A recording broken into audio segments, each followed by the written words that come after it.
जय हिंद दोस्तों, मैं नवीन शर्मा आप सभी का स्वागत करता हूं। आशा करता हूं आप सब एकदम अच्छे हैं, एकदम बेहतरीन हैं। एक बार सारे प्यारे दोस्त बताएंगे आप सब कैसे हैं।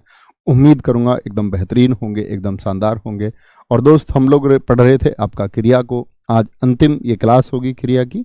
बहुत अच्छे से समझते हैं और क्या चीज़ें समझने योग्य क्रिया में हैं। उम्मीद करूंगा हमेशा आप लोग आने से पहले एक बार जरूर 5 मिनट रिविजन कर लेते होंगे क्लास का, क्योंकि 5 मिनट क्लास शुरू होने में लगी ही जाती हैं। तो आज शुरू करेंगे हम अपने अगले भाग को, और अगला भाग है संरचना एवं प्रयोग के आधार पर क्रिया। क्या बोलोगे? संरचना एवं प्रयोग के आधार पर यानी दोनों को इकट्ठा पूछ ले और पूछे इसके आधार पर क्रिया के कितने भेद होते हैं। आधार पर क्रिया के भेद यानी क्रिया के कुल कितने भेद होते हैं। तो वो 5 तो शामिल इसमें है ही, जो मैंने आपको बताया था। कुल भेद हम कहेंगे 8 हैं। 8 भेदों को जान लेते हैं कौन कौन से हैं। पहले अभी तक हमने कौन कौन से जाने? आपका एक हमने पढ़ा था मित्र, आपका पूर्वकालिक क्रिया। कौन सा? पूर्वकालिक क्रिया हमने पढ़ चुके हैं। सोचिए जरा, पूर्वकालिक क्रिया में क्या होता था। ठीक है, एक क्रिया के तुरंत बाद दूसरी क्रिया का होना पाया जाता था। दूसरा हमने प्रेरणार्थक क्रिया पढ़ा था। प्रेरणार्थक का क्या अर्थ होता है कि जब कार्य किसी अन्य से कराया जाता है, अन्य से। तीसरा हमने संज्ञा, सर्वनाम और विशेषण से बनने वाली यानी कि नाम धातु क्रिया को पढ़ा था हमने। नाम धातु क्रिया को एक हमने आपका नाम धातु क्रिया के अलावा चौथा पढ़ा था हमने कृदंत क्रिया को। किसको? कृदंत क्रिया को मित्र पढ़ा था। ठीक है, कृदंत क्रिया को। ठीक है, और 5वां हमने पढ़ा था मित्र आपका किसको? 5वां हमने पढ़ा था संयुक्त क्रिया। कितने भेद मैंने आपको बताए थे संयुक्त क्रिया के? तो 5 तो ये रहेंगे आपका किसमें? संरचना एवं प्रयोग के आधार पर भी। ठीक है, अब आते हैं बाकी 3 कौन कौन से हैं। बाकी 3 कौन कौन से हैं देखेंगे जरा ध्यान से। बाकी 3 की यदि मित्र हम बात करते हैं तो बाकी 3 में छठे से शुरू करते हैं। छठी होती है आपकी सहायक क्रिया, हेल्पिंग वर्ब। शायद बचपन से आप पढ़ते आ रहे हो। आप क्या समझते हैं सहायक क्रिया से, मुझे बताएं जरा। सहायक क्रिया क्या होती है? तो छठी क्रिया सहायक क्रिया है। तो सहायक क्रिया की परिभाषा क्या होती है? वह क्रिया जो मुख्य क्रिया की सहायता करती है। किसकी सहायता करती है? मुख्य क्रिया की सहायता करती है। किसकी? जो मेन वर्ब है उसकी हेल्प करे, सहायता करती है। तो हेल्प करने की वजह से ही क्या है? हेल्पिंग वर्ब है, सहायक क्रिया है। सहायता कर रही है इसीलिए सहायक क्रिया है। क्या बोलेंगे? इसीलिए सहायक क्रिया है। क्या बोलेंगे? तो मुख्य क्रिया की जो सहायता करे, जैसे आप बचपन से पढ़ते आ रहे, उदाहरण देखें। इसका उदाहरण है, क्या बोलोगे? वह खाना खाता है। वह खाना खाता है। अभी आप लोगों ने काल नहीं पढ़ा है, अभी तो आप अंग्रेजी में ही जानते होंगे। ता है, ती है, ते है, याद है ये? प्रेजेंट इंडेफिनिट का नहीं जानते होंगे तो भी कोई बात नहीं है। वह बाजार जा रहा था। क्या? वह बाजार जा रहा था। रहा था, रही थी, रहे थे, इजमार सब लोग पढ़े हैं। ठीक है, बोलेंगे एक बार, कोई दिक्कत इतनी बात में? अन्य पहचान आप कौन कौन सी जाते थे? चुका था, चुकी थी, चुका होगा, चुकी होगा। ये सब क्या है? ये सब सहायक क्रियाएं हैं। ये सब क्या है? यह सब सहायक क्रियाएं हैं। बहुत शानदार, वेरी गुड। सीता गाना गाती है, सुभाष चंद्र जी, बहुत ठीक लिखा है। क्या बोलेंगे? तो अभी तक बोलेंगे भैया आपने 5 भेद बताए थे। मित्र 5 भेद हम पढ़ रहे थे। सिर्फ संरचना बोलूं या सिर्फ प्रयोग बोलूं? लेकिन मैं दोनों को बोलूं तो संरचना और प्रयोग, अगर दोनों शब्दों का मैं इस्तेमाल करूं तब आपका 8 भेद होंगे। 5 भेद जो हम पढ़ चुके थे आपका संरचना या प्रयोग, सिर्फ एक कहे तो 5 भेद, लेकिन दोनों शब्दों का इस्तेमाल हो तो 8 भेद होते हैं, जिसमें से छठा भेद है सहायक क्रिया। 7वें भेद की तरफ आते हैं। 7वां भेद है आपका, 7वां भेद है सामान्य क्रिया। 7वां क्या होता है? सामान्य क्रिया। सामान्य क्रिया। सामान्य क्रिया क्या होगी? जब क्रिया को पूरा करने के लिए, जब क्रिया को पूरा करने के लिए जब क्रिया को पूरा क्रिया को पूरा करने के लिए सिर्फ एक क्रियापद की आवश्यकता हो। क्या हो? सिर्फ एक क्रियापद की आवश्यकता हो। सिर्फ एक क्रियापद की आवश्यकता हो। क्या होगी? सिर्फ एक क्रियापद की आवश्यकता हो। जैसे कि समझे हम इसको, तो कौन सी होगी सिर्फ एक क्रियापद की आवश्यकता? जैसे सिर्फ बहुत अति सूक्ष्म वाक्यों में होता है, जैसे बबीता और एक क्रियापद आ जाएगा गई, सिर्फ एक क्रियापद। ठीक है, जैसे राम छवि जागा, राम छवि जागा, जागा, गा सिद्धि चलो, चलो। अन्य आप भी निर्माण करेंगे मित्र। सिर्फ एक क्रियापद और जो छोटे वाक्य हैं, सिर्फ एक क्रियापद। बहुत बढ़िया। राम स्कूल जा रहा होगा, बिल्कुल सहायक क्रिया होगी, क्योंकि मदद देखो किसकी कर रहा है, ये ता है। आप कहेंगे भैया खाना तो मुख्य क्रिया है। खाना क्या है? मुख्य क्रिया। खा धातु से बनी हुई है, खाना तो होगी मुख्य क्रिया। और ये ता है, क्या है? ता है इसमें सहायक क्रिया है। ता है क्या है? इसमें सहायक क्रिया है। मुझे बताएंगे जो वाक्य लिखा हुआ है बाजार जा रहा था, इसमें मुख्य क्रिया क्या है और सहायक क्रिया क्या है? आप बोलेंगे भैया इसमें जो जाना है, जाना तो क्या है? मुख्य क्रिया है। और जो रहा था, ये क्या है? ये मित्र आपका सहायक क्रिया है। यानी सहायता कर रही है। किसकी सहायता कर रही है? मुख्य क्रिया की। राम खाओ। ठीक है, क्या बोलेंगे आपका? बबीता गई, राम छवि जागा, सिद्धि चलो। क्या बोलेंगे? सिद्धि चलो। इस तरह के वाक्य। या आइए, या चलते, चलते हैं लिखते ही क्या हो जाएगा? वह आपकी सहायक क्रिया बन जाएगी, क्योंकि ता है, ती है, ते है।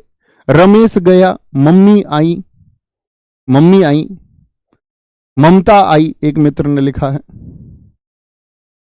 नवीन सर आए, बहुत शानदार, वेरी गुड। तो सामान्य क्रिया क्या होती है? जब आपका एक ही क्रियापद से काम हो जाए। आठवीं क्रिया होगी मित्र सजातीय क्रिया। कौन सी क्रिया? सजातीय क्रिया। सजातीय क्रिया। सजातीय क्रिया क्या होती है? जब एक ही क्रिया शब्द को, एक ही ना लिख के एक लिख सकते हैं, जब एक क्रिया शब्द को दो रूपों में लिखा जाए, दो रूपों में लिखा जाए। कैसे लिखा जाए? दो रूपों में। कैसे भैया? उदाहरण से समझें, उदाहरण से समझेंगे।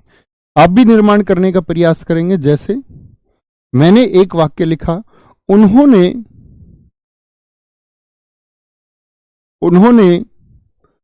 ऊंची चढ़ाई चढ़ी। तो देखना एक जैसे हैं चढ़ाई और चढ़ी शब्द। चढ़ाई और चढ़ी दोनों का मूल धातु क्या है भैया? चढ़ है, चढ़। लेकिन दो रूपों में लिख दिया है, दो रूपों में, चढ़ और चढ़। चढ़ाई बना चढ़ से और चढ़ी बन गया।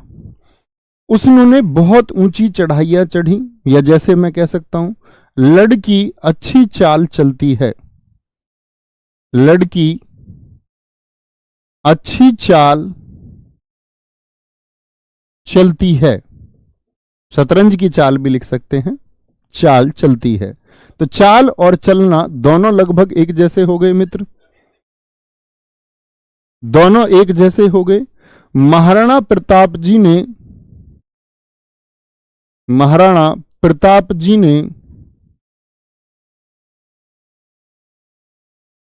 बहुत लड़ाइयां लड़ी, बहुत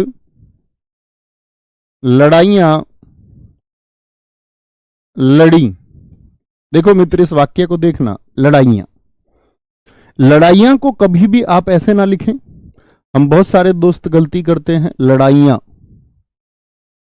ऐसे लिख देते। आप कभी मेडिकल स्टोर जाओगे, अधिकतर मेडिकल स्टोरों पर आपको लिखा मिलेगा दवाइयां। ये क्या है? ये गलत है। क्यों?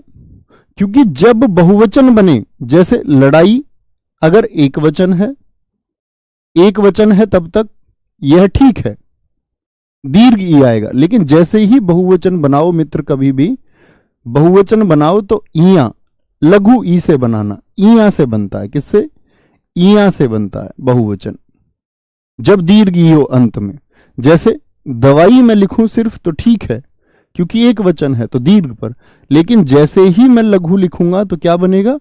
दवाइयां शुद्ध शब्द होगा। क्या सही होगा? लड़ाइयां और दवाइयां शुद्ध शब्द होगा।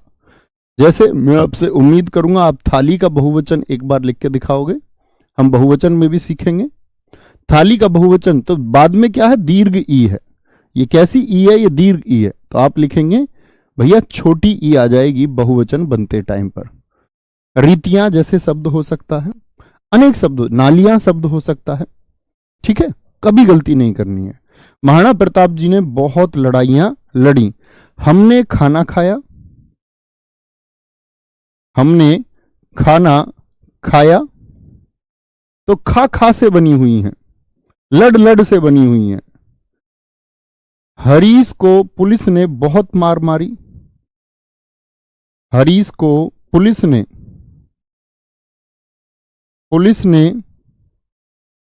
बहुत मार मारी, बहुत मार मारी। आप ऐसे पुलिस वाले ना बनना, कभी पता चले किसी को बहुत मार दो। कानून के हिसाब से सब कुछ ठीक है।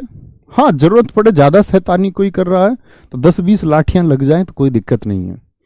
हरीश को पुलिस ने बहुत मार मारी। चले जी, ऐसा होता है कई बार।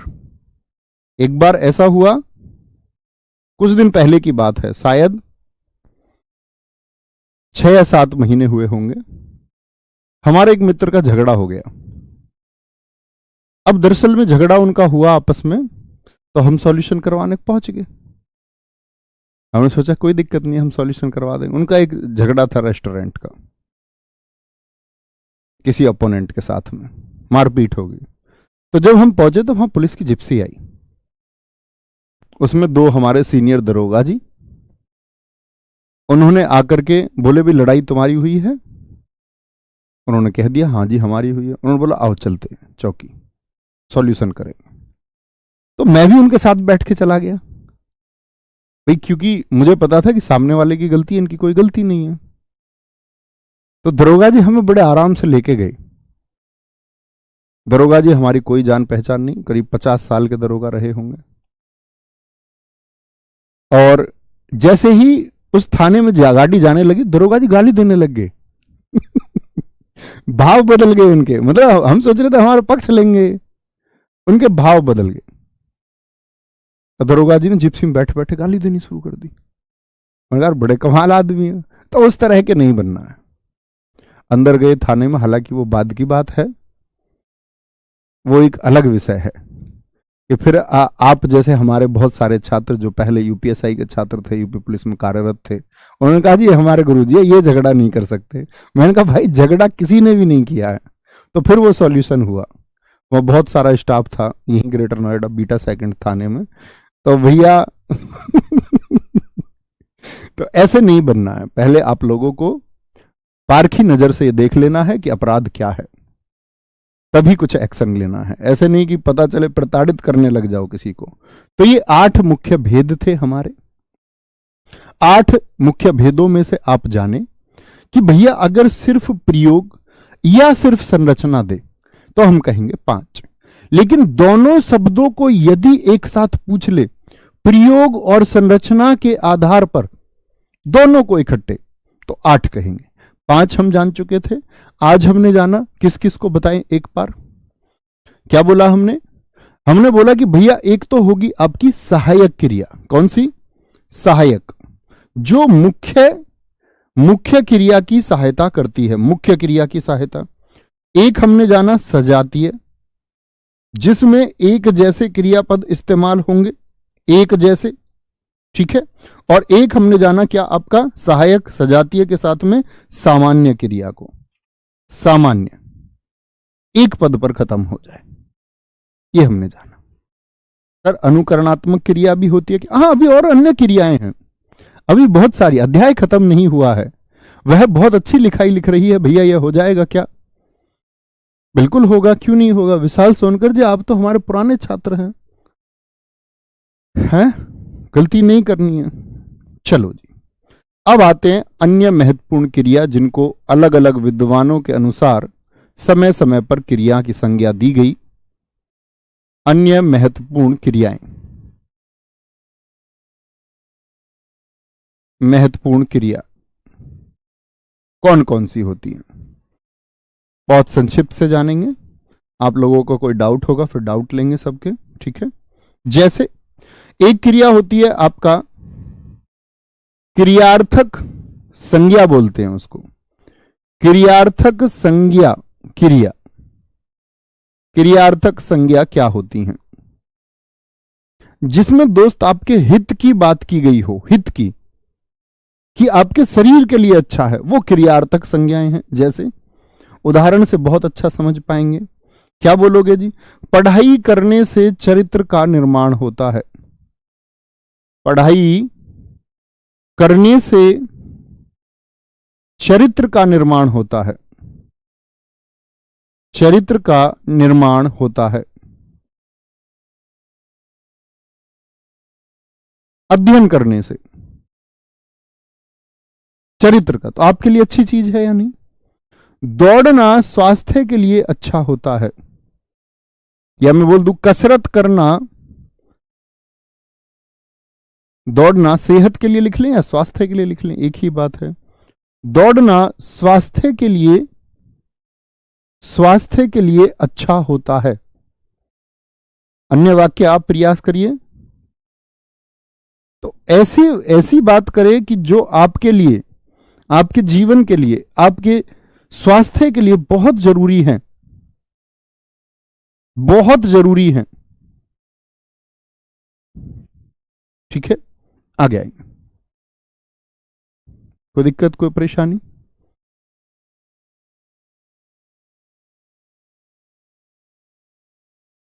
वेरी गुड, वेरी गुड, बहुत शानदार। हाँ, अभी लेंगे, अभी आपके डाउट लेंगे। पहले ये समझिए जो मैं समझा रहा हूं, क्योंकि शायद जो आप लिख रहे हैं वह आपको मैं बताने वाला हूं। इतनी बात में कोई दिक्कत? एक होती है आपकी यौगिक क्रिया, यौगिक क्रिया। कौन सी क्रिया मित्र? यौगिक क्रिया। एक होती है आपके, दोनों पक्षों पर लिखें आप भी कॉपी के, एक होती है रूढ़ क्रिया।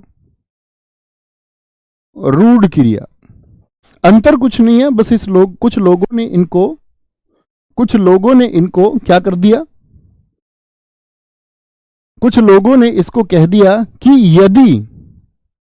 यदि मूल धातु में सिर्फ ना जुड़ा हुआ है, मूल धातु आप समझते हैं, मूल धातु में यदि ना प्रत्यय जुड़ा हुआ है, ना प्रत्यय, तो क्या होती है?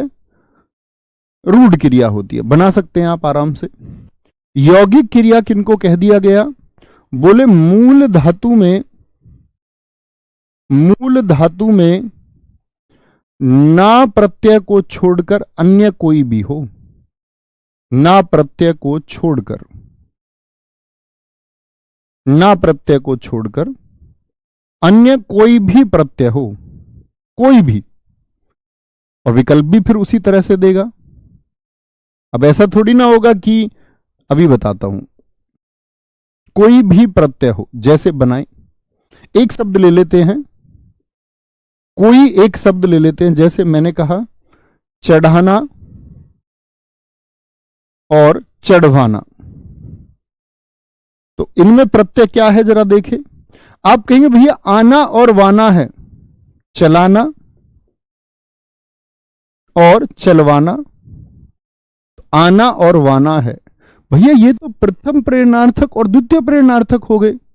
तो मित्र कहने का मतलब यह है कि जब पूछेगा निम्नलिखित में से कौन सी यौगिक क्रिया है, तब उसका प्रेरणार्थक से कोई लेना देना ना रह जाएगा। वो तो सिर्फ 4 विकल्प आपको देगा और पूछेगा यौगिक क्रिया। अच्छा भैया, जो प्रथम प्रेरणार्थक और द्वितीय प्रेरणार्थक है उनको इकट्ठे यौगिक क्रिया कहते हैं। हां जी, बिल्कुल आप सही पहुंचे हैं। तो इसका एक नाम यौगिक क्रिया भी दे देता है दोनों को। रूढ़ क्रिया क्या होगी आपका? अब ऐसा नहीं है कि आना और वाना ही है सिर्फ, अन्य कुछ भी हो, चली, चले, खाई, पिया, मूल धातु में अगर ना लिखा हुआ है तो अगर ना लिखा हुआ है यानी चढ़ना और चलना, ये किसको दर्शाता है? रूढ़ क्रिया को दर्शाता है। तो आप समझे कि जो क्रिया है, क्रिया कैसे बनती थी, क्रिया का निर्माण कैसे बताया था? मूल धातु में ना लगा के। तो मूल धातु में यदि ना लगा हुआ है, क्या बोलोगे? मूल धातु में यदि ना लगा हुआ है तो हम क्या कहेंगे? भैया वह क्रिया होती है, यानी कि वह रूढ़ क्रिया होती है। कैसी क्रिया होती है? रूढ़ क्रिया होती है। समझे इस बात को? एक बार थम्स अप करें कि रूढ़ और यौगिक का अंतर क्या है। एक होती है आपकी विधि क्रिया। विधि क्रिया, विधि क्रिया क्या होती है? जिस क्रिया से आज्ञा का पता चले, जिस क्रिया से आज्ञा का पता चले, आज्ञा का पता चले। जैसे कि आज्ञा की बात जिसमें की जाए, कुछ वाक्य लिखने का प्रयास करते हैं।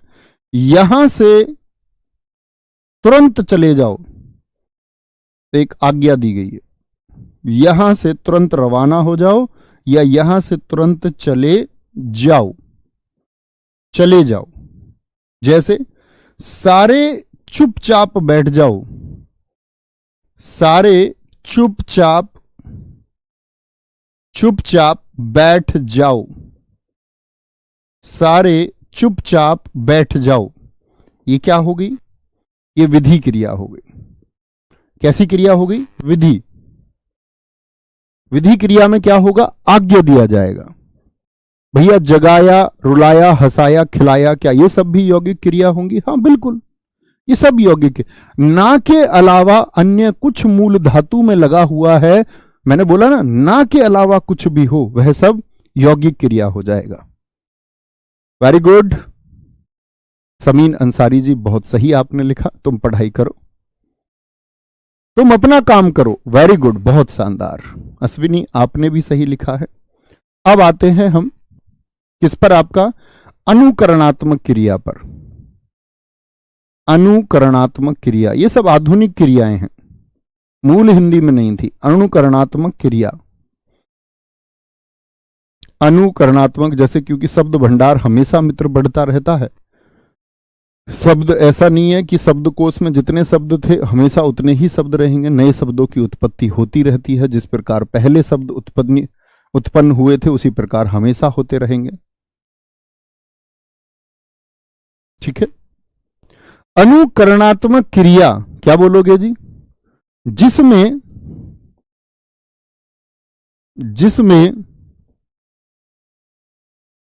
शब्दों का अनुकरण हो, शब्दों का अनुकरण हो। अनुकरण मतलब कि पुनरावृत्ति, कोई शब्द बार बार आता है। जैसे देखें जी क्या होगा? आप कहेंगे भैया भिन्न भिनाना, इसमें भिन्न कितनी बार आया है? मक्खियां भिन भिना रही हैं, मक्खियां भिन भिना रही हैं। क्या बोलोगे? फड़फड़ाना। इसमें फड़फड़ कितनी बार आया है? 2 बार। फड़फड़ाना। सोचिए और क्या हो सकता है? खटखटाना, वह दरवाजे को खटखटा रही है। थपथपाना, वह उनकी पीठ को थपथपा रहा है। और सोचे। भन भनाना, भन भनाना, वह गुस्से में भन भना रहा है, उसके कान झनझना रहे हैं। झनझनाना, झनझन से बना हुआ है। घोड़ा हिन हिना रहा है, हिन हिना रहा है। दादी जी बड़बड़ा रही हैं, बड़बड़ा, बड़बड़ा रही हैं। भिनभिनाना, भनभनाना, फड़फड़ाना, खटखटाना, थपथपाना, और भी हो सकते हैं। क्या सोचे? झनझनाना, हिन, टनटनाना, टनटनाना, घंटियां टनटना रही हैं। थरथराना, थरथर कांप रहे हैं, थरथरा रहे हैं। थरथराना, थरथराना। खिलखिलाना, बहुत शानदार। सनसनाना, वेरी गुड। मिमियाना, एकदम से ठीक है, मिमियाना। चहचहाना, पक्षी चहचहा रहे हैं। तारे टिमटिमा रहे हैं, बहुत शानदार दोस्तों, वेरी गुड। ये हुई ना बात। अनुकरणात्मक क्रिया होती है, अनुकरणात्मक क्रिया। आगे आएंगे। एक होगी आपकी समापिका, समापिका क्रिया, और एक होगी मित्र आपकी, अपने ही पेज पे दूसरी तरफ लिखें, असमापिका क्रिया। नाम से ही स्पष्ट है, नाम से ही स्पष्ट है। क्या बोलेंगे? समापिका क्रिया क्या होती है? आप कहेंगे भैया समापिका मतलब समाप, समाप यानी समाप्त, वाक्य की समाप्ति पर क्रिया यदि हो। वाक्य की, ऐसे लिखें, सिर्फ वाक्य की, तो ज्यादा शुद्ध हो जाएगा। सिर्फ वाक्य की समाप्ति पर क्रिया हो। कहां हो क्रिया पूरे वाक्य में? सिर्फ समाप्ति पर, तो उसको समापिका क्रिया कहते हैं। जैसे बच्चे कक्षा में पढ़ते हैं, क्रिया ढूंढेंगे इस वाक्य में। बच्चे कक्षा में पढ़ते हैं। मधुमती, मधुमती नृत्य करती है, नृत्य करती है। कहें जरा, देखें। तो सिर्फ वाक्य की समाप्ति पर यदि क्रिया, तो क्रिया कहां है? वाक्य की समाप्ति पर, पढ़ते हैं। या मधुमती नृत्य करती है। आप कहेंगे भैया ये तो सहायक क्रिया हो गई। तो जब आपको इस प्रकार का वाक्य पूछेगा तो वह सहायक क्रिया और समापिका क्रिया दोनों को विकल्पों में नहीं रखेगा, दोनों को मित्र कभी विकल्प में नहीं देगा। यानी हम समझते हैं कि क्रिया अंत में, तो यह भी एक परिभाषा है। सहायक क्रिया की परिभाषा क्या है? कि वह मुख्य क्रिया की सहायता करती है।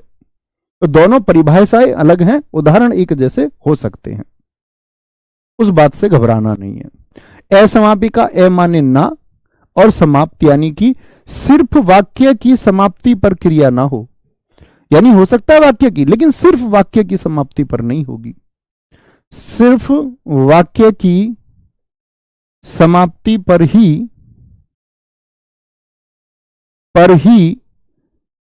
क्रिया नहीं होगी। यानी कि सिर्फ वाक्य की समाप्ति पर नहीं होगी और कहीं भी होगी। यानी वाक्य की समाप्ति पर तो होगी ही होगी। क्या बोले? सिर्फ वाक्य की समाप्ति पर ही क्रिया नहीं होगी, अन्य स्थान पर भी होगी। अन्य स्थान पर, ऐसे वाक्य बनाने का प्रयोग करें। अन्य स्थान पर भी होगी। जैसे बना सकते हैं हम लोग वाक्य, वाक्य बनेगा, क्या बोलोगे? सामने बहता हुआ कमल, सामने बहता हुआ कमल बहुत अच्छा लग रहा है। तो क्रिया पहचाने कौन सी है इसमें? अंत में तो है ही, लग रहा है। अंत में तो मित्र है ही, अच्छा लग रहा है। अंत में तो भाई साहब है ही। क्या बोलोगे? भैया बहना पहले भी आ गई। मैं अध्यापक से मिलकर अभी लौटा हूं। तो लौटना तो अंत में तो आई है, अभी लौटा हूं। तो लौटना तो है ही, उससे पहले भी आया है। तो समापिका और असमापिका में भी क्रिया को हम बांट सकते हैं। समापिका और असमापिका में भी हम बांट सकते हैं। यानी कि भैया ये तो कैसा वाक्य हो गए? लगभग ये तो पूर्वकालिक क्रिया के वाक्य ना हो गए। तो मित्र आपको कभी विकल्प में इस तरह नहीं पूछेगा। जब वह पूर्वकालिक के बारे में जानना चाहता है तो उस तरह का वाक्य लिख के सिर्फ आपको पूर्वकालिक देगा। यह समापिका असमापिका के रूप से विभाजन करना चाहता है तो आपको असमापिका विकल्प में देगा। कभी ऐसा नहीं होगा कि असमापिका भी दे दे और आपका साथ में पूर्वकालिक क्रिया भी दे दे, कभी नहीं करेगा। ठीक है, क्योंकि वो प्राचीन भेद थे, ये आधुनिक हिंदी के भेद पैदा हुए। तो ये बात तो लेखक और एग्जामिनर दोनों ही जानते हैं। नहीं जानेगा और ऐसे दे देगा तो फिर तो प्रश्न ही निरस्त हो जाएगा। और प्रश्न निरस्त हो जाएगा अगर एक से ज्यादा विकल्प उत्तर होंगे तो फिर सबको उसका मार्किंग मिलता है। ठीक है, आगे आएंगे। अब आप लोग अपने डाउट पूछ सकते हैं। यहां पर हमारा क्रिया खत्म हुआ। किसी का कोई डाउट है? ठीक है, संस्कृत के डाउट मत पूछना। कुछ लोग संस्कृत के प्रश्नों को, मैंने बताया ना, संस्कृत का कुछ आपका जो कंटेंट है वो हिंदी में लेखकों ने ले लिया, प्रश्न ले लिए कई जो संस्कृत में प्रयोग होते, हिंदी भाषा में ना कभी पूछे गए ना पूछे जाएंगे। लेकिन जो प्रश्न बना रहे थे उन्होंने डाला कहीं जाकर के संज्ञा से संबंधित प्रश्न गूगल पर, तो वहां पर उनको कुछ संज्ञा आपका संस्कृत वाले भी मिल गए, उसको हिंदी की किताबों में रख दिया। बच्चा कंफ्यूज रहता है कि जी ये ऐसी क्रिया, संस्कृत में अनेक अलग अलग क्रियाएं भी हैं। कोई दिक्कत? बोलेंगे समझ गए ना? अगर एक क्रिया आप कहेंगे कि भैया ऐसे वाक्य तो हमने अन्य क्रिया में भी देखे थे, जैसे याद करो मैंने सहायक क्रिया आपको बताया। सहायक क्रिया में मैंने बोला राम बाजार जा रहा है, और याद रखो नित्यता बोधक में क्या बताया था आपको संयुक्त क्रिया में? तो आप कहेंगे भैया हाँ आपने बताया था हवा बह रही है, तो रही है दोनों जगह है। तो एग्जामिनर इस बात को जानता है, वो पूछेगा हवा बह रही है में संयुक्त क्रिया का कौन सा भेद है। जब उसको संयुक्त क्रिया जाननी होगी तो चारों विकल्प फिर संयुक्त क्रिया के देगा। लेकिन उसको नहीं जानना है बच्चे से कि संयुक्त क्रिया नहीं है, तो फिर कहां से देगा? फिर सहायक क्रिया वाले विकल्प देगा। समझ गए भैया? यौगिक क्रिया, फिर यौगिक का मतलब है, देखो मूल धातु जानते हैं, कोई एक मूल धातु लिखो आप सारे अपनी कॉपी पर। आप कहेंगे भैया मैंने मूल धातु लिख ली, कुछ भी लिख लीजिए आप, तो आप कहेंगे खेल लिख ली। तो यदि ना लगाएं तो जो क्रिया बनती है वही रूढ़ क्रिया है। रूढ़ का मतलब क्या होता है? जड़, मूल क्रिया क्या है? जिसमें ना लगा हुआ है, रूढ़ धन्ना। अगर मूल के अलावा कुछ भी लगा हुआ है, अन्य कुछ भी, आना वाना ई गी कुछ भी लगा हुआ, वह सब अन्य यौगिक हैं। बहुत बढ़िया, बोलेंगे जी फटाफट से। कोई दिक्कत, कोई परेशानी? बहुत शानदार। प्रैक्टिस आप कर सकते हैं। जिन बच्चों को अगर प्रैक्टिस करनी है तो आप YouTube पर देखो, कभी भी जब आपको खाली समय रहे। आपकी परीक्षा है, हालांकि मैं ही आपको प्रैक्टिस कराऊंगा चैप्टर वाइज भी सारी क्वेश्चंस की, चिंता ना करना। लेकिन अभी भी कुछ छात्रों को मेरे को प्रैक्टिस करनी है तो वो YouTube पे जा सकते हैं। YouTube पे आप लिखना जिस चैप्टर की प्रैक्टिस करना चाहते हो, मान के चलो संज्ञा की करना चाहते हो, वर्णमाला की करना चाहते हो, आप लिखना वर्णमाला सैटरडे स्पेशल नवीन सर। हर चैप्टर की अलग अलग से मैंने प्रैक्टिस कराई हुई है। आप अच्छे से कर सकते हैं, मजा आ जाएगा। ठीक है, वो यूट्यूब से आप कर सकते हैं। हालांकि जब हम पढ़ लेंगे इसको तो फिर हम आपको क्रम से सारी चीजें अभी जान लीजिए, मूल नियम क्या है। मुझे नहीं लगता आप किसी भी प्रश्न को ना बता पाए। देखिए जरा ध्यान से, एक बच्चे ने बड़ा अच्छा प्रश्न पूछा है, भैया जैसे संयुक्त क्रिया होती है क्या संयुक्त सर्वनाम भी होते हैं? हाँ जी, देखो संयुक्त का मतलब ही होता है जुड़ा हुआ, जॉइंट है ये, जॉइंट। तो जब दो सर्वनामों को जोड़ दे, जैसे जो, मुझे बताओ जो कैसा सर्वनाम था? आप कहेंगे संबंधवाचक था। एक अनिश्चयवाचक था, कुछ होता है नहीं होता, जो कुछ।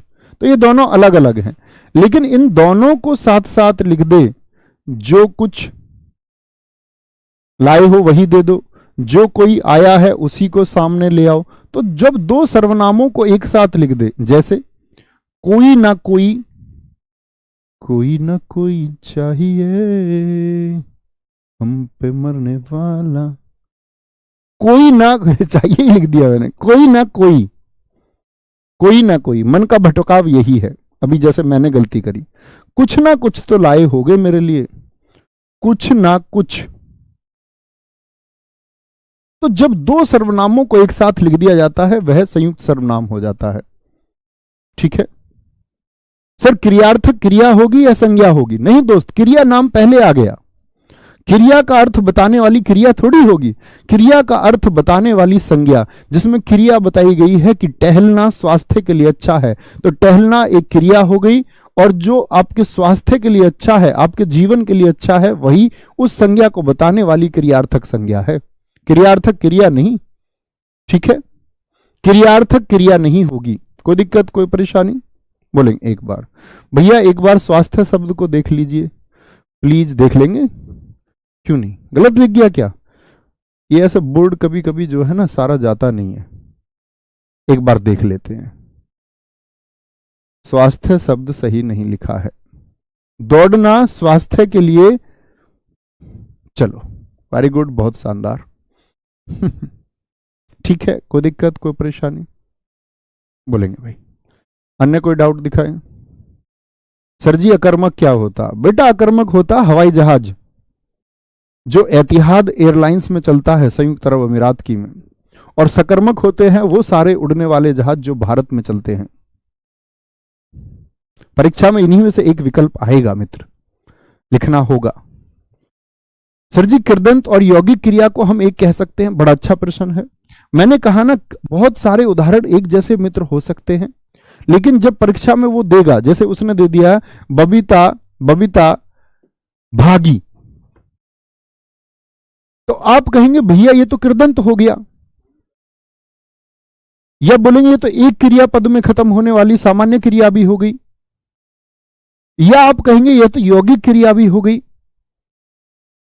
यौगिक क्रिया भी तो हो गई क्योंकि भागना नहीं लिखा हुआ है, भागी लिखा हुआ है। तो एग्जामिनर किसी एक विकल्प को देगा, ये ऐसे दे देगा निम्नलिखित में से कौन सी क्रिया नहीं हो सकती। तीन बन रही होंगी, चौथी नहीं बन रही होगी, चौथी क्रिया का नाम दे देगा। ठीक है, तो मित्र क्रम से पढ़ना है, ऐसे नहीं कि आप अंतिम क्लास पे आ जाएं फिर पूछे अकर्मक सकर्मक क्या है, बताया गया है पहली ही कक्षा में। ठीक है, एक बार सारे का रिवीजन करेंगे बहुत अच्छे से। उम्मीद करूंगा हर अच्छे छात्र को जो हिंदी की समझ भी नहीं रखता होगा एक बार रिवीजन करेगा और अच्छे से तैयार रखेगा। अगला चैप्टर बहुत अच्छा आएगा। इन सभी चैप्टर से एक या दो प्रश्न पूछे जाते हैं। आपकी परीक्षा में क्रिया से एक प्रश्न तो आना तय ही है, उनकी संख्या 2 से 3 भी हो सकती है। ऐसे ही बच्चे आपका संज्ञा है, ऐसे ही सर्वनाम है, ऐसे ही विशेषण है। अगले अध्याय की तरफ चलेंगे, आपका विशेषण की तरफ। ठीक है, ध्यान रखिए। जय हिंद, जय भारत। Thank you.